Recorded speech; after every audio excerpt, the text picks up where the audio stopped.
ایرانی وزیر خارجہ عباس عراقچی کا کہنا ہے کہ امریکہ اور اسرائیل نے UAE کی سرزمین ہمارے خلاف استعمال کی۔ ہمارے پاس ان دعووں کے دستاویزی ثبوت ہیں، دکھا سکتے ہیں۔ ایک بیان میں ایرانی وزیر خارجہ نے کہا کہ بعض فوجی کارروائیوں میں متحدہ عرب امارات نے خود بھی حصہ لیا۔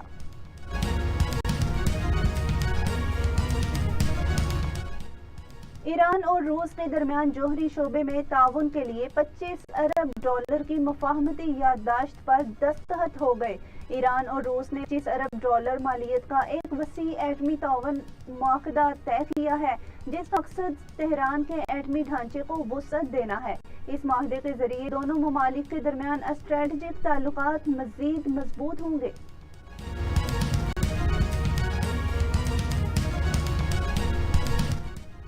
روس کے صدر پیوٹن نے پاکستان سے متعلق منفی سوال کرنے بھارتی صحافی کو لاجواب کر دیا۔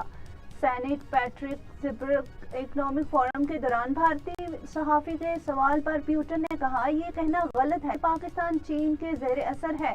پاکستان ایک بڑا ملک ہے اور اس کے مختلف ملکوں سے تعلقات ہیں۔ پیوٹن کا کہنا تھا کہ روس نے چین کے ساتھ ہمیشہ فوجی میدان میں تعاون کیا اور ایسا کرنا جاری رکھیں گے۔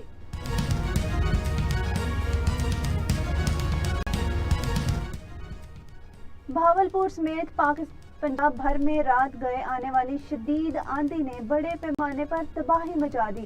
دیواریں اور چھتیں گرنے کے مختلف واقعات میں 15 سالہ بچی جاں بحق اور 13 سے زائد افراد زخمی ہو گئے۔ پنجاب بھر میں رات گئے تیز آندھی سے نظام زندگی درہم برہم ہو گیا۔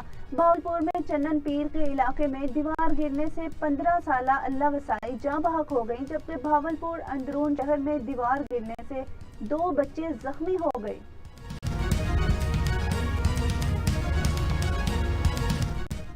لاہور ہائی کورٹ نے PIA کی نجکاری کے خلاف دائر آئینی درخواست پر سماعت کا تحریری حکم جاری کرتے ہوئے وفاقی حکومت سمیت تمام فریقین کو 18 جون کے لیے نوٹس جاری کر دیے ہیں۔ جسٹس ملک اویس خالد نے شہری ہدایت اللہ کی جانب سے دائر آئینی درخواست پر سماعت کے بعد تحریری حکم جاری کیا۔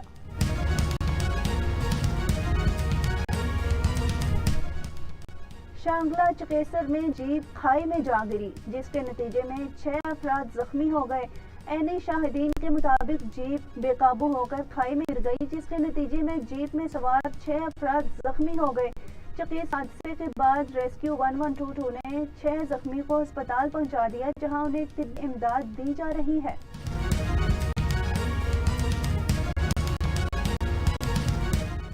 مالی سال برائے 2026-27 کے وفاقی بجٹ کے بعد ملک میں تعلیم کا حصول مزید مہنگا ہونے کا امکان ہے۔ ملک میں غریب متوسط طبقے کے لیے تعلیم کا حصول پہلے ہی مشکل ہے، لیکن بجٹ کے بعد اس کے مزید مہنگا ہونے کا امکان ہے، جس سے تعلیم کا حصول مزید مشکل ہو جائے گا۔ اطلاعات کے مطابق IMF نے اسٹیشنری پر 10% سیلز ٹیکس کی رعایت ختم کرنے کا مطالبہ کر دیا ہے۔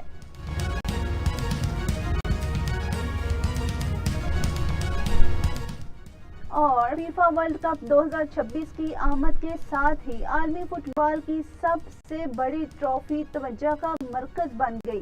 میڈیا رپورٹس کے مطابق 37 سینٹی میٹر بلند اور تقریباً 6 کلو گرام وزنی یہ ٹرافی 18 کیرات سونے سے تیار کی گئی ہے۔